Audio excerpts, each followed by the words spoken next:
दादा का सादर प्रणाम।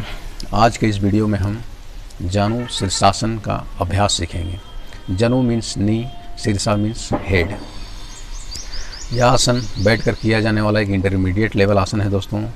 इसे हर कोई व्यक्ति कुछ दिनों के अभ्यास से आसानी से कर सकता है।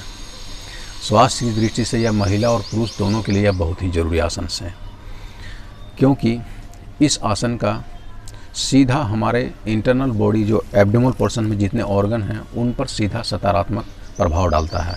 उनकी टोनिंग अच्छा करता है, जिससे हमारे ऑर्गन्स की फंक्शनिंग इम्प्रूव होती है, या कोई विकार उत्पन्न हो गए हैं तो उनको भी दूर करने में यह बहुत ही सहायक है जनु शीर्षासन।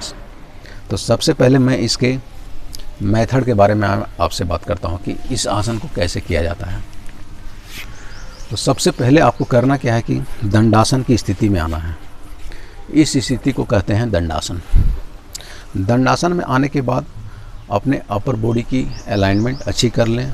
अपने रीढ़ को अपर रीढ़ के साथ अच्छी तरीके से एक सीध में कर लें, गर्दन के साथ। अब क्या करना है आपको, लेफ्ट पैर की नी को मोड़ते हुए आपको अपने हील्स को पेरिलियम में टच कर देना है दोस्तों, प्रेस कर देना है।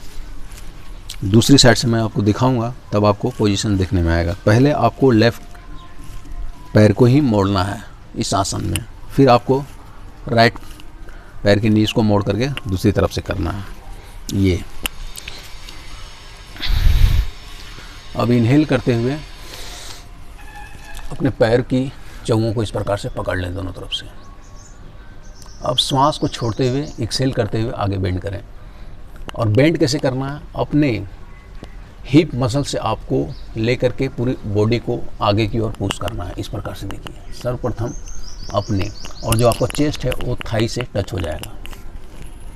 अब इस प्रकार से अपने फोरहेड को सामने की ओर राइट स्ट्रेट लेग के पास इस प्रकार से होल्ड कर दें, और यहाँ पर सामान्य गति में सांस लेते रहें, छोड़ते रहें, और कम से कम आपको 1 से 1.5 मिनट इसी स्थिति में बने रहना है। अब जब आसन को रिलीज करें तो सबसे पहले अपने फोरहेड को उठाएं श्वास को लेते हुए, और फिर वापस और पैर को खोलते हुए दंडासन की स्थिति में।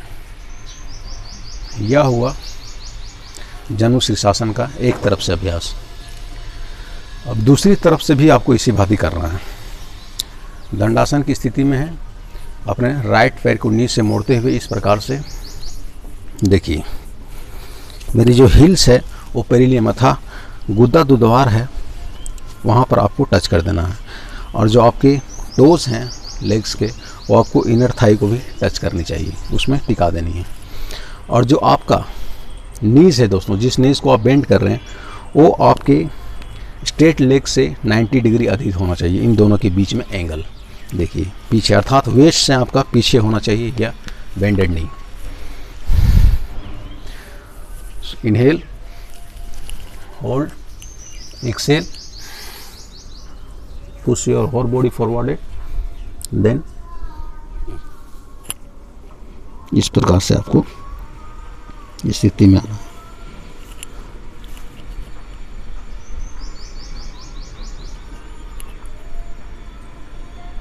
इनहेल,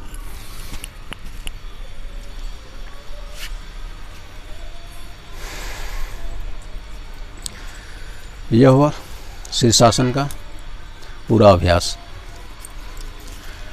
इसी प्रकार से आपको दोनों तरफ से करने हैं। अब मैं इसके लाभ के बारे में बात बताता हूँ। तो पहली, इसका आपका सीधा लाभ यह मिलता है कि जिन लोगों के डाइजेशंस कमज़ोर हैं उनका डाइजेशंस इम्प्रूव होता है। और दूसरा, प्रोस्टेट ग्लैंड जिनके इलार्ज हो जाते हैं, प्रोस्टेट ग्लैंड हमारे दोस्तों पुरुषों में गॉल ब्लैडर के नीचे होता है, जो हमारे यूरिन के प्रवाह को ठीक करने में मदद करता है।